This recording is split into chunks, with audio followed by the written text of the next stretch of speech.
With Halloween right around the corner, I thought it would only be fitting to interview my family about their Halloween experience just 1 year ago.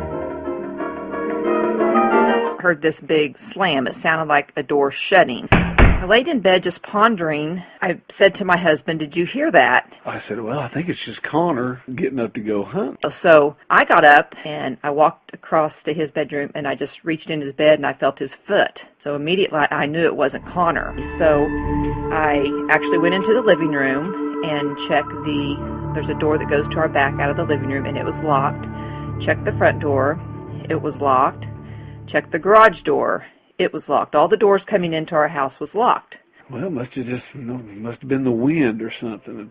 So we're headed back to go to bed because it's 5:36 in the morning. I happened to look in the TV room and saw a tennis shoe hanging off the edge of the couch. And Steve says, "Who is that?" We're looking in that room, and there's someone laying down on our chair with his feet stretched out over the ottoman with a blanket around him face down so we can't see his face. He's wrapped up like a cocoon. So our first thought was that it was one of Connor's friends. So I'm sound asleep, and Mom comes in there. Mom and Dad come in there, and they said, Connor, wake up. I said, oh, what? She says, is Reed in the music room? I said, no. She goes, did you bring anyone home? Is any of your friends here? I said, well, no, I didn't bring anyone home. Connor, you need to come here and see who this is. Thinking, what? So I get out of bed, I come in there, peek in the music room, and there's these feet. Who is that, Connor? He's like, I don't know. And we're like, that's not one of your friends? And he's like, no, I don't know who that is. And then she kind of looks up and like she was shocked. So I do the same thing. I go up there.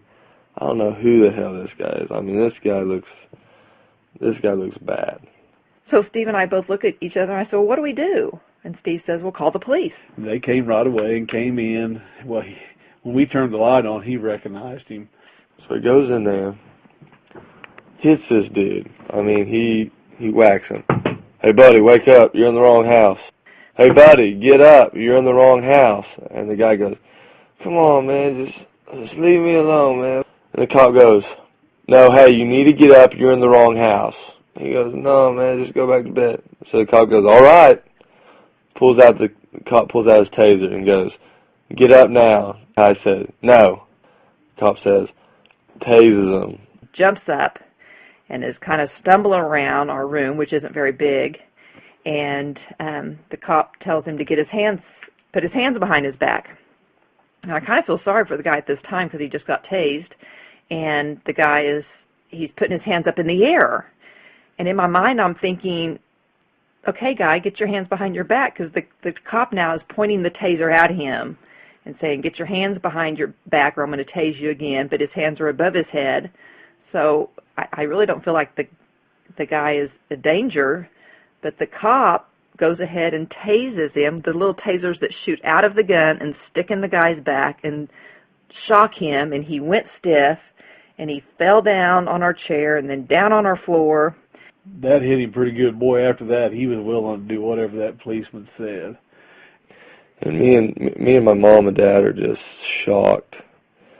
And we're just we got the bug eyes, and we're just looking at each other. The cop handcuffed him and stood him up and took him out into our hallway. And I don't know why. My first thought was I didn't want him to see my face, so I kind of stepped back. But then Steve was on the other side of the hall, and the policeman says, do you know whose house you're in? And he turns to his left, and he looks at my husband, Steve, and he goes, well, that's Steve Pulley.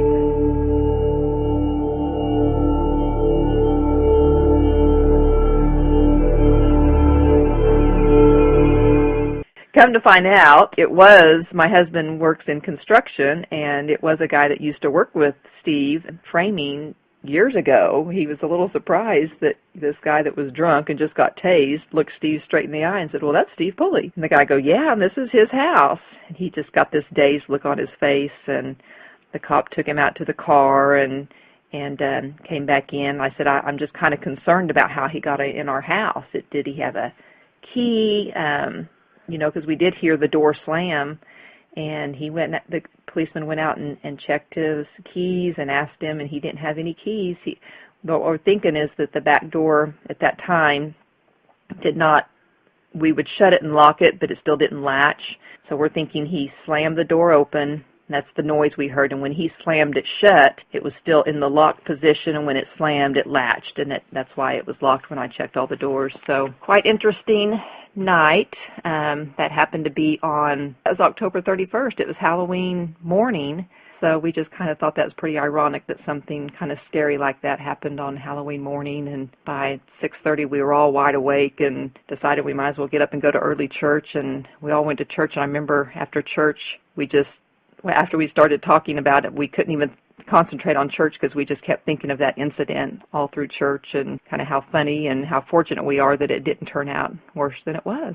So that's our Halloween scary story.